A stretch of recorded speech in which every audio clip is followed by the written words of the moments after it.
जी तो स्टूडेंट्स, हम लोग बात कर रहे थे हेडवाटर्स एमबी की, जो कि इन्वेस्टमेंट बैंक है। और यहाँ पे एक टर्म यूज़ की गई है बच्चों, जिसे हम कहते हैं रिसेशन। ये रिसेशन क्या चीज़ होती है, ये मैं थोड़ा सा आपको समझा देता हूँ बच्चों।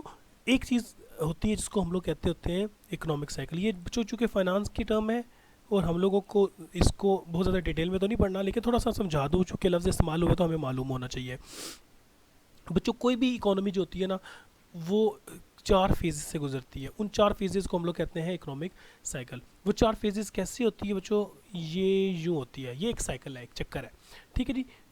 कोई भी इकोनॉमी जब पीक पे होती है, तरक्की कर रही होती है, तो यहाँ पे होती है जिसे हम कहते हैं बूम, और इसी को हम लोग कहते हैं पीक। कहा यह जाता है कि बहुत अरसे तक ये बूम पे रहती है, और बहुत अरसे के बाद, बूम के बाद फिर ये होता है कि ये चक्कर, जब चूँकि टायर है ना, पहिया ना, ये चल रहा होता है, जब यूँ चल रहा होता है इस तरफ, तो फिर ये नीचे की तरफ आ जाती है। जब इकोनॉमी नीचे की तरफ आ जाती है तो इस सिचुएशन को कहते हैं रिसेशन। रिसेशन वो सिचुएशन होती है जब इकोनॉमिक कंडीशन जो होती है वो बहुत ज़्यादा ख़राब होने की तरफ जा रही होती है। और जब ये भी कुछ अर्सा यहाँ तक रहती है, रिसेशन में रहते रहते रहते रहते अब होता क्या है कि यहीं से कुछ ऑर्गेनाइजेशन रिकवर करके ऊपर आके दोबारा पीक पे चली जाती हैं। लेकिन कभी कभी ऐसी सिचुएशन आती है कि लोग पीक नहीं कर पाते और वो वक्त पे नीचे आ जाते हैं, और नीचे जो बिल्कुल जब इस पोजीशन पे पहुंचती है, वो टायर जब चलते चलते यहाँ पे आ जाता है, तो ये जो पोजीशन है ना, इसको कहते होते हैं डिप्रेशन। और ये डिप्रेशन में चला जाता है, ठीक है। जब डिप्रेशन में चला जाता है तो ये बहुत ही ज़्यादा गहरा खड्डा है जिसमें हम चले जाते हैं। कुछ अर्सा इसमें रहती हैं, और फिर कुछ कंपनी जो है वो कुछ पॉलिसीज़ अपनी, या ऑर्गेनाइजेशन या मुल्क अपनी पॉलिसीज़ थोड़ी बहुत ठीक करने की कोशिश करती हैं, और ठीक करने के बाद कुछ सालों के बाद वो आहिस्ता आहिस्ता ऊपर की तरफ आने लग पड़ते हैं, और इसको हम लोग कहते हैं रिकवरी। रिकवरी से मुराद ये वो पॉइंट होता है जब कंपनी जो है वो आहिस्ता आहिस्ता इकोनॉमी रिकवर करने लग पड़ती है, और रिकवर करने के बाद फिर बूम, बूम के बाद फिर रिसेशन, फिर डिप्रेशन, फिर रिकवरी। तो यूँ चल रहा होता है। कभी कभी ऐसा होता है आजकल के ज़माने में कि रिकवरी के बाद कुछ कंपनियां वापस डिप्रेशन में चली जाती हैं, रिकवरी के बाद दोबारा ऊपर चली जाती हैं। कुछ कंपनियां रिसेशन के बूम के बाद रिसेशन, और रिसेशन के बाद वापस बूम पे चली जाती हैं, और कुछ कंपनीज जो है वो डिप्रेशन की तरफ चली जाती हैं। इसके सबसे बेहतरीन एग्जांपल अगर आप लोग दें तो आप लोगों को याद हो अगर, वो है 2008 का रिसेशन। इसको हम लोग कहते हैं 2008 का ग्लोबल रिसेशन। ये जो 2008 का ग्लोबल रिसेशन आया था बच्चों, आपको याद होगा कि 54 रुपीज़ पर लीटर हुआ करता था फ्यूल, पेट्रोल। 54 पर लीटर के बाद दुनिया भर में पेट्रोल की कीमत ज़्यादा हुई एकदम, और ग्लोबल रिसेशन आ गया, जिसकी वजह से पाकिस्तान के अंदर 121 रुपीज़ पर लीटर पेट्रोल तक चला गया था। तो ये एक बहुत ड्रास्टिक किस्म की चेंज आई थी, जिसकी वजह से पूरी दुनिया की इकॉनमी हिल के रह गई थी, और अमेरिका की बहुत बड़ी बड़ी जो ऑटोमोबाइल कंपनीज थी, उन्होंने हाथ जोड़ लिए थे गवर्नमेंट के आगे कि हमारी मदद करें, अदरवाइज़ फिर हम लोग डिप्रेशन में चले जाएंगे और हम बंद हो जाएंगे।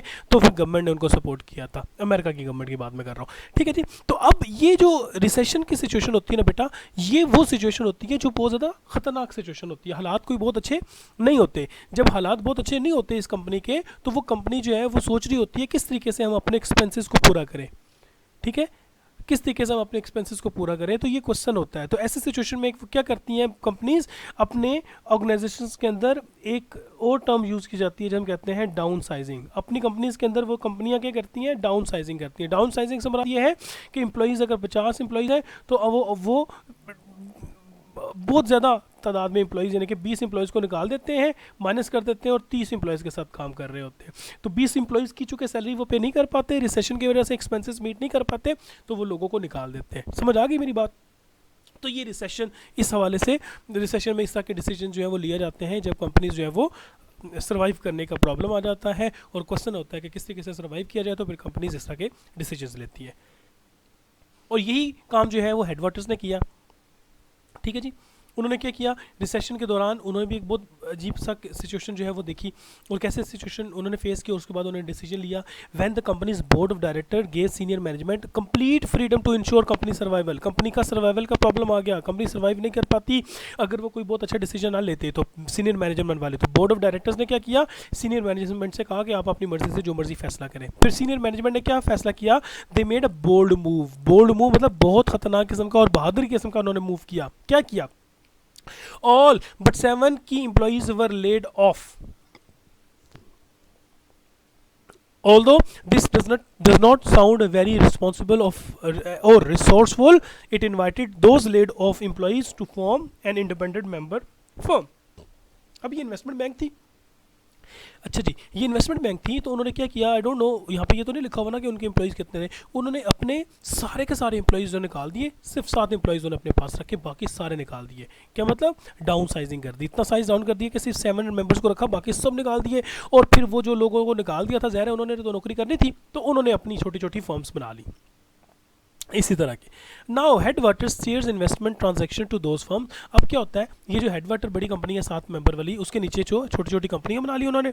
इन्होंने क्या किया, वो इन्वेस्टमेंट आती है और मुख्तलिफ किस्म के जो ट्रांजेक्शन कर रहे होते हैं, तो इनके जरिए वो ट्रांजेक्शन जो है वो करवा रहे होते हैं। यानी कि वो सर्विसेज जो हेडवाटर्स खुद दिया करती थी, अब वो सर्विसेज वो इनसे आउटसोर्स कर रही है, while keeping all small percentage for it self. और कुछ परसेंटेज जो है वो अपने पास रखी है, बाकी अब इन लोगों को नौकरी भी मिल रही है, बिजनेस भी मिल रहा है और ये काम भी कर रहे हैं, और जो है मार्केट के अंदर एक हेडवाटर्स के कंपेटिटर्स पे किस्म के आ गए। The restructuring drastical reduce fix cost. अब इससे क्या हुआ, फिक्स्ड कॉस्ट कम हो जाती है बच्चों। फिक्स्ड कॉस्ट और वेरिएबल कॉस्ट, ये जो तमाम किस्म की जो कॉस्ट होती है ना, ये हम लोग आगे जाके 6-7वें चैप्टर में डिटेल में पढ़ेंगे, वो इंशाल्लाह मैं आपको डिटेल में समझाऊंगा। ठीक है, अब यहाँ पे क्या हुआ, एज मैनी सेड, मैनी जो है उसने क्या कहा था, it was a good strategy for us and positioned us for the future. It is likely that more manager will have to manage under such demanding circumstances and the fact that how managers manage is changing. इसका मतलब ये हुआ कि manager जिस तरीके से performance देंगे ना बच्चों, वो मैनेजर की परफॉर्मेंस का तरीक़ेकार भी अब बदल चुका है। असल जो हम लोग पॉइंट पढ़ रहे हैं ना, वो पॉइंट ये है कि किस तरीके से job of a manager change हो रही है। जॉब ऑफ अ मैनेजर वक्त गुजरने के साथ साथ चेंज हो रही है। इकोनॉमिक सिचुएशन ज़रा सी बदली, ज़रा से रिसेशन आया और आपने अपने लोगों को निकाल दिया, और लोगों को निकालने के बाद फिर आपने क्या किया, छोटी छोटी फर्म्स बना के उनको आपने ट्रांजेक्शन्स करना शुरू कर दिया और एक उस तरीके से काम करना शुरू कर दिया जिस तरीके से आप पहले काम नहीं कर रहे होते थे। ठीक है जी, तो ये बेसिक पॉइंट है इस पूरे के पूरे केस स्टडी का, कि वक्त जैसे जैसे गुजर रहा है, आजकल के ज़माने में जो वक्त हमारे सामने आया हुआ है, इस वक्त में हम वो ट्रेडिशनल तरीके जो आज से 10 साल 12 साल 15 साल 20 साल 30 साल 40 साल पहले जो तरीके कार इस्तेमाल हो रहे थे, उनके ऊपर हमारा बिजनेस नहीं चलेगा। हमें बिजनेस चलाने के लिए नए तरीके जो है वो खुद ब खुद ढूंढने इसलिए पड़ेंगे कि ये स्टिमुलाई बनते हैं, स्टिमुलाई से मतलब ये मुहर्रिक बनते हैं हम लोगों को नए डिसीजंस लेने के लिए। तो अब बच्चों हम लोग आगे पढ़ेंगे कि आखिर कौन कौन सी किस्म की चेंजेस जो हैं वो दुनिया में आकर हो रही हैं, और उन चेंजेस से निपटने के लिए हम लोग क्या क्या काम कर सकते हैं। सबसे पहले जो चेंज आई है ना बच्चों, वो आई है चेंज इन टेक्नोलॉजी। ये हम लोगों के लिए बड़ी इंपॉर्टेंट है और ये समझने की कोशिश करनी है हम लोगों ने। ठीक है जी, डिजिटाइजेशन किसे कहते हैं बच्चों, कि हमारी जो ऑर्गेनाइजेशन की बाउंड्रीज हैं वो हमारी वर्चुअल हो चुकी है, शिफ्ट हो चुकी है। पहले हम लोग कहते थे जी फलां जगह पे colony number 4 Muslim colony house number building number 4 हमारा ऑफिस होता है, वहीं पे आके आपने काम करना है, कोई ज़रूरत नहीं है आपको वहाँ पे काम करने की। अब आप अपने घर में बैठ के काम कर सकते हैं। आप किसी ऐसी जगह पे जहाँ पे आपको इंटरनेट की फैसिलिटी मौजूद है, वहाँ पे बैठ के आप काम कर सकते हो। ठीक है जी, उसके बाद सिर्फ और सिर्फ आपने, अगर आप लाहौर में लोकेटेड हो तो सिर्फ लाहौर वाले लोग ही आपके साथ बैठ के काम नहीं करेंगे, बल्कि आप के साथ कराची वाले, बल्तिस्तान वाले, सखर वाले, पिशीन वाले, वहाँ से लोग भी काम कर रहे होंगे।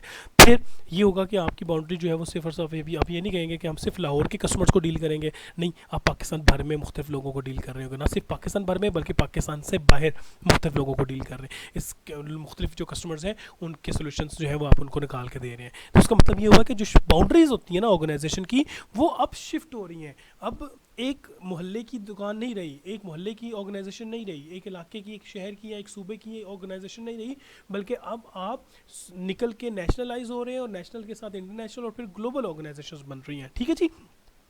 Number 2, virtual work place. Virtual work place किसे कहते होते हैं, ये ऑनलाइन जैसे हम लोग ऑनलाइन जैसे हम लोग कहते हैं काम करना, उसके अलावा जो एक वर्चुअल इन्वायरमेंट बन चुका हुआ है जिसके ज़रिए ऑर्गेनाइजेशंस काम कर रही हैं। वर्चुअल ऑर्गेनाइजेशंस में हम लोग स्टडीज़ भी कर रहे हैं, हम लोग ऑर्गेनाइजेशंस भी परफॉर्म कर रहे हैं, हम लोग मुख्तलिफ किस्म की एक्टिविटीज़ परफॉर्म कर रहे हैं। ठीक है, और बहुत बड़े बड़े टास्क जो है वो आजकल वर्चुअल वर्क प्लेस में हो रहे हैं। वर्चुअल वर्क प्लेस का मतलब ये होता है कि एक शख्स अपने इलाके में बैठा हुआ है और वो किसी मुल्क के किसी दूसरे कोने में किसी कस्टमर की डिमांड के मुताबिक उसके सॉल्यूशंस ढूंढ रहा है। ठीक है, एक बंदा किसी और कोने में, दुनिया के कोने में बैठा हुआ है, वहाँ पे वो किसी दुनिया के दूसरे कोने से बैठे हुए किसी बंदे के साथ कनेक्ट होकर उसका काम कर रहा है। तो ये एक वर्क प्लेस कहते हैं ऑर्गेनाइजेशन को। जो ऑर्गेनाइजेशन होती हैं वो भी वर्चुअल बन चुकी हैं। ठीक है, आजकल अखबार में ऐड आता है या कहीं इश्तिहार देखने को हमें मिलता है कि जनाब अपने घर में बैठ के इतने हज़ार रुपये कमाएं। तो घर में बैठ के इतने हज़ार कैसे कमाएं कि आप जनाबे वाला कंप्यूटर पे बैठ जाए और कंप्यूटर पे आप ये काम परफॉर्म करें, इसकी डिटेल्स हमारे पास आ जाएंगी, हम आपके अकाउंट में डॉलर्स भेज देंगे। ठीक है, नेटवर्क मार्केटिंग, एडवर्क क्लिकिंग, इस तरह के काफ़ी सारे ऑर्गेनाइजेशंस हैं जो इस तरह का काम कर रही होती हैं। अगला जो हमारा काम है बच्चों, तीसरे नंबर पर जो चेंजेस आई है वो क्या है, मोर मोबाइल वर्कफोर्स। मोबाइल वर्कफोर्स का मतलब ये नहीं है कि मोबाइल फ़ोन आ गया उनके पास। मोबाइल वर्कफोर्स से मुराद ये है कि अब दुकान एक जगह पे नहीं रहेगी, आपके ऑर्गेनाइजेशन आजकल मूव करती रहेगी। ठीक है जी, मूव करती रहेगी। कुछ अर्सा पहले की बात है, आज की बात नहीं, कुछ अर्सा पहले की बात है कि जब आप को अगर मोबाइल की सिम लेनी होती थी तो सिम लेने के लिए आपको उनके ऑफिस जाना पड़ता था सेलुलर कंपनी के। नहीं, आजकल जगह जगह पे सिम देने वाले मौजूद हैं। मोबाइल वर्कफोर्स ठीक हो गया। इसी तरीके से किसी ज़माने में आपको खाना लेने के लिए पिज़्ज़ा हट जाना पड़ता था। ठीक है, पिज़्ज़ा लेने के लिए रेस्टोरेंट जाना पड़ता था, लेकिन आप टेलीफोन करते हो और लोग जो है यहाँ पे आके आपको चीज़ें दे रहे होते हैं। आप मरी की तरफ जा रहे होते हैं बच्चों एक्सप्रेस वे से, तो मरी के रास्ते में आपको एक बस मिलेगी जिसे हम कहते हैं बर्गर बस। एक बस है, उस बस के अंदर आपको बर्गर मिलेंगे। ठीक है, ये क्या चीज़ है, ये मोबाइल ऑर्गेनाइजेशन है। इसी तरीके से बच्चों, इसी तरीके से बहुत अर्सा पहले 2006-07 की बात है, जब 2006-07 की बात है, अस्करी बैंक जो है, ये bank of Pakistan, Askari bank जो है, उनके पास एक मोबाइल वैन हुआ करती थी। मोबाइल वैन हुआ करती थी जिसके अंदर एटीएम की मशीन होती थी, और अगर आपको कुछ एटीएम से पैसे विड्रॉ करवाने हैं तो मोबाइल वैन को आप जहाँ पे आपको नज़र आएगी, आप वैन को रोकेंगे और उसके अंदर एटीएम मौजूद है और वहाँ से आप पैसे निकलवा सकते हैं। तो ये बच्चों कुछ तरीके कार है मैं बता रहा हूँ। इसी तरीके से मोबाइल कोर्ट केपीके की गवर्नमेंट ने स्टार्ट किया था पिछली हुकूमत में, पता नहीं आजकल ऑपरेशनल है या नहीं। मोबाइल कोर्ट हुआ करता था कि एक बस थी काले रंग की जो जगह जगह जाया करती थी, और अगर किसी को कोई प्रॉब्लम है तो वो उस बस वाले को रोक के, उसके अंदर एक मजिस्ट्रेट होता था, उसके अंदर पूरा का पूरा अदालती स्टाफ होता था, और वो रन टाइम पे डिसीजंस लिया करते थे। ये जो मोबाइल ऑर्गेनाइजेशंस है ना, ये बनने लग पड़ी हैं कि अब आपको सोल्यूशन के लिए किसी एक जगह पे नहीं जाना, बल्कि घूमते फिरते मुख्तलिफ जगहों पे आपको उसके सोल्यूशंस मिल जाएंगे। ठीक है जी, बाकी flexible work arrangement, empowered employees को एम्पावर्ड में मिल गई है, वर्क लाइफ बैलेंस, ये हम लोग अगली वीडियो में पढ़ते हैं।